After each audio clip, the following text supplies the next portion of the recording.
How's this for a story?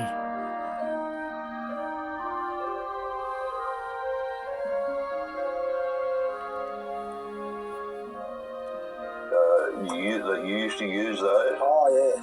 When you run in the winter months, you run the bullocks in the bush, you know, with thousands of acres, you put a bell on and you could tell where they were. They mostly stuck together, the whole bull team. How far could you hear a bell from? Oh, some, you could hear them 3 miles, some of them. You could hear a bullock bell 3 miles away? Yeah, some of them really good bells they were. You hear them. There's one hanging in the shed over there, I reckon you'd hear that far. I didn't use it much because I bought it on I used to use these cows to pull wood out of the forest years ago. Do you know of anyone else working bullocks? No, not Everyone stopped? No. Oh, there's a few, a lot of people have bullocks, but I don't know anyone logging with them or anything like that. There's a lot of people have them. Well, in the middle of the 70s, there wouldn't be too many people still doing it like you were doing. No, I think like the last, really. You know, there was an odd one about, used to pull the odd piece, but, you know, I stuck with it all the time. You were doing it for a living? Yes. What do you do with yourself now you're retired? Get into trouble. At least he's still got a sense of humour. garden out at Bucket Creek, I go out there, and they garden at home, keep me busy too. You're still in good health, Joe. Yeah. Get a bit tired. We all do. Good on you, mate. Keep going, you'll get there. 90 years old. He'd run circles around these young bucks of today. The young guys wouldn't be able to keep up with him. We don't know how lucky we've had it. Look at this guy, 90 years old, you don't hear him whinging. I had to really, because I had a very bad knee. And I had to have a part put in it, and Dr. Chan put it in for me. And then my hip was crooked too. My father always used to say, stop stamping your foot at the bullocks. He said, you'll have a crooked leg.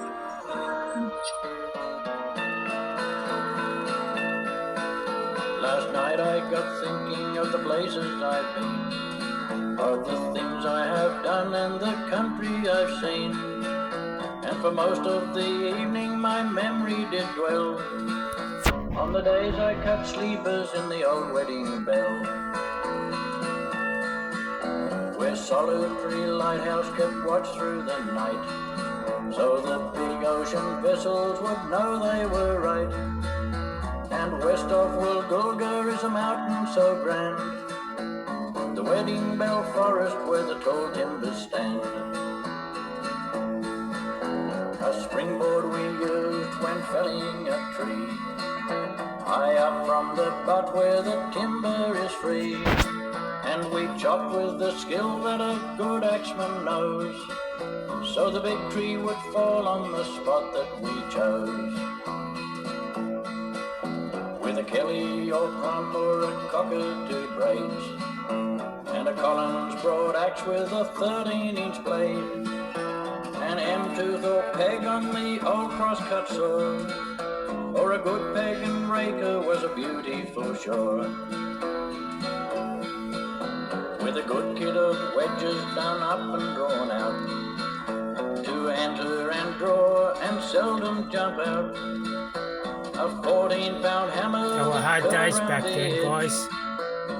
Tempered just right so it won't burr a wedge. With cross-cut wedges and wallowed beecher, we'd take out the headlog and work the tree back, bust out the billets with wedges and mold, then on to the skids where we'd chalk line and spoil.